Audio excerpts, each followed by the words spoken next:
29-й год рождения. Ана Гезлев шерінде. Желябова улицада. Совет заманы. Біз бала едік, точно о қадар білмейміз, конечно. Мен 15 yaşında едім о вақытта. Ашлық көрдік. 35 деп. Ең последний 35. Шында бабам өлді. Біз ашадық, но адамдар ашықты. Мені бабам мал доктор еді. Ана қой ашадық. Мен аз ғана білеме 35-те, мен 6 yaşında едім. Аз ғана білемен.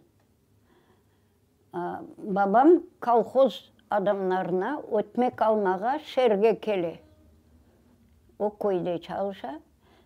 Ана өтмекке келгенде өле бабам Гезлевде. От чего умер, біз білмедік. 5 yaşında қалдым мен бабадан. Больше баба көрмедік. Сибирский язва. Малда сибирский язва заразил. Ана шол сибирский язвадан қан тамған, о сескенген. Это нехороший. Ана шоман шерге келе, өтмек алмаға қайталмады. Шоман yok болды. Hayat 6 yaşındамын, откуда знаю?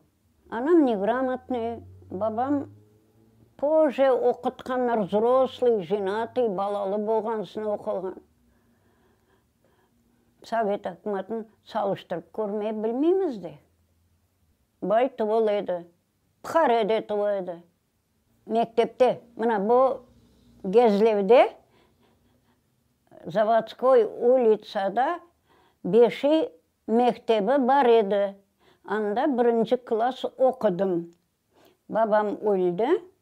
Сон 37 senesi көйге кеттік. Екінші бабаға.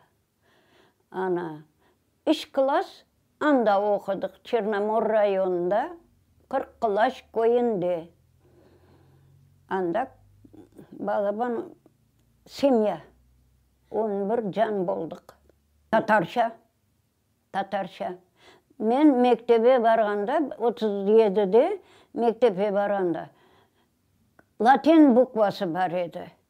Ярым ел оқымай, рус буква шықты. Мен латиннің бірісін, екісін танимын, қалғанын танымаймын, ана шындай. Русшаны оқимын. 4 класс бітірдік. 4 класс бітіріп, шерге келгенде, каникулға келгенде, қауға башланды. 44-те. 41-де. Қауға башланды. Шундан соң оқу көрмедім.